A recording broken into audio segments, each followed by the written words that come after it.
friends, welcome to our YouTube channel Navi with Study and Fun। आज हम BEd से संबंधित जो दैनिक पाठ योजनाएं हम बनाते हैं, जिसे हम इंग्लिश में डेली लेसन के नाम से जानते हैं, उसमें जो हम विधियां यूज करते हैं और प्रविधियां जो हम काम में लेते हैं, उन सब के बारे में आज हम यहाँ पे जानेंगे। तो सबसे पहले है अपनी व्याख्यान विधि। चलिए दोस्तों स्टार्ट करते हैं। व्याख्यान विधि। व्याख्यान विधि, इस विधि का प्रयोग प्राचीन काल से ही होता आया है। किसी विषय की अधिक समय तक विस्तार से व्याख्या करते चले जाना ही व्याख्यान कहलाता है। इस विधि में शिक्षण का केंद्र बिंदु अध्यापक होता है, वहीं सक्रिय रहता है। अभिव्यक्ति को व्यक्त करने के लिए यह विधि जितनी प्रचलित है उतनी आसान नहीं है। शिक्षक इस विधि में कुशल वक्ता के रूप में कार्य करता है और छात्र उसे सुनते हैं। व्याख्यान परिचर्चा का मुख्य अंश है। यह विधि आज कॉलेज तथा विश्वविद्यालयों में प्रचलित है। इसमें अध्यापक पूरी तैयारी करके व्याख्यान प्रस्तुत कर छात्रों के व्यवहार में परिवर्तन का प्रयास करते हैं। व्याख्यान विधि की सफलता 3 बातों पर निर्भर करती है। यानी व्याख्यान को सफल बनाने के लिए मुख्यतः जो 3 मोस्ट इम्पोर्टेंट पॉइंट है वो इस प्रकार है।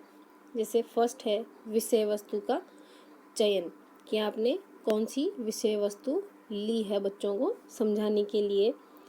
दूसरा है विषय वस्तु पर शिक्षक का अधिकार, यानी जो शिक्षक बच्चों को पढ़ाने वाला है उसके ऊपर शिक्षक की पूरी कमांड होना, शिक्षक को उसके बारे में पूरा नॉलेज होना, यही विषय वस्तु पर शिक्षा का अधिकार कहलाता है।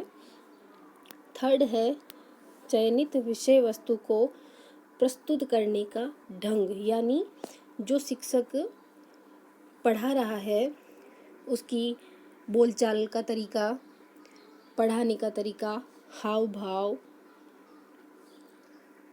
और भी बहुत सी चीज़ें हैं वो इसमें हम लेते हैं। यानी कौन सी चीज़ शिक्षक को बोर्ड के ऊपर लिख कर के बच्चों को बतानी है, कौन सी चीज़ बच्चों को पॉइंट आउट करवानी है बुक में, कौन सी बातें हैं जो बच्चों को उदाहरण के तौर पे हमें बतानी है, यह सब शिक्षक चयनित विषय वस्तु को प्रस्तुत करने के लिए यूज में लेता है।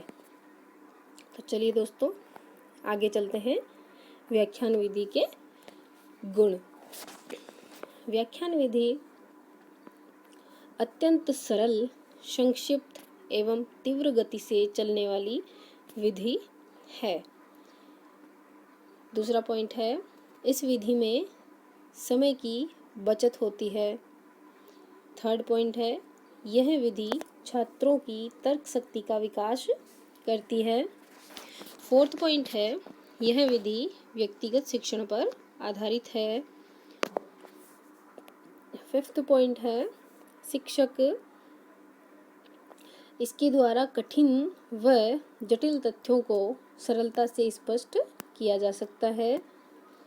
सिक्स्थ पॉइंट है यह तार्किक व मनोवैज्ञानिक विधि है। चलिए व्याख्यान विधि के दोष देखते हैं। व्याख्यान विधि के द्वारा विद्यार्थी निष्क्रिय श्रोता बन जाते हैं, यानी जो शिक्षक है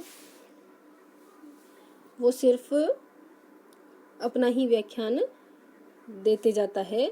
इसके दोषों में हम इसे ले सकते हैं कि जो विद्यार्थी है अगर शिक्षक द्वारा उसे बीच बीच में प्रोत्साहन या उदाहरण के रूप में या रुचि को बढ़ाने के लिए कोई बिंदु उसके द्वारा नहीं दिए गए हों, कोई बातें उसके द्वारा नहीं बताई गई हो, तो विद्यार्थी क्या है श्रोता ही बन करके रह जाते हैं और वो ऊबने लग जाते हैं, यानी बोर होने लग जाते हैं।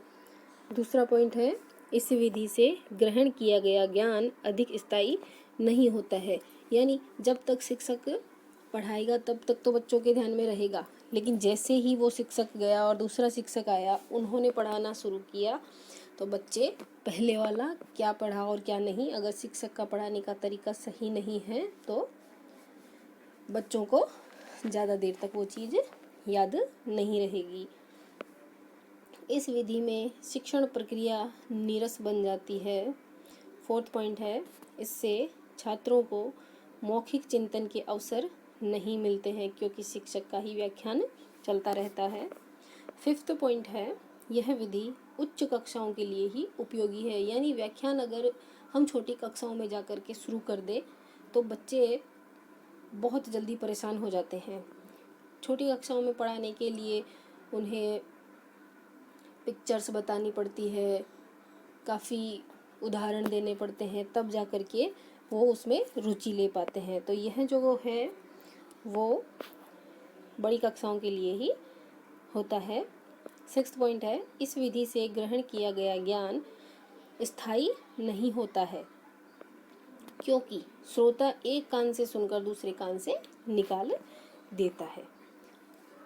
7 पॉइंट है, निम्न बौद्धिक स्तर एवं पिछड़े हुए छात्रों के लिए यह विधि अनुपयुक्त है, यानी किसी काम की नहीं है। जो पिछड़े हुए छात्र हैं और जिनकी बुद्धि लब्धि कम है, उनके लिए व्याख्यान विधि किसी काम की नहीं है। तो चलिए फ्रेंड्स, हमारी व्याख्यान विधि यहीं समाप्त होती है। इसमें अगर आपको कुछ समझ में नहीं आए तो आप कमेंट बॉक्स में कमेंट करके पूछ सकते हैं। वीडियो कैसा लगा, अच्छा लगा तो लाइक करें, शेयर करें, कमेंट करें और चैनल को सब्सक्राइब कर लें ताकि सबसे पहले जो वीडियो हो वो आपके पास आ जाए। Okay friends, thank you.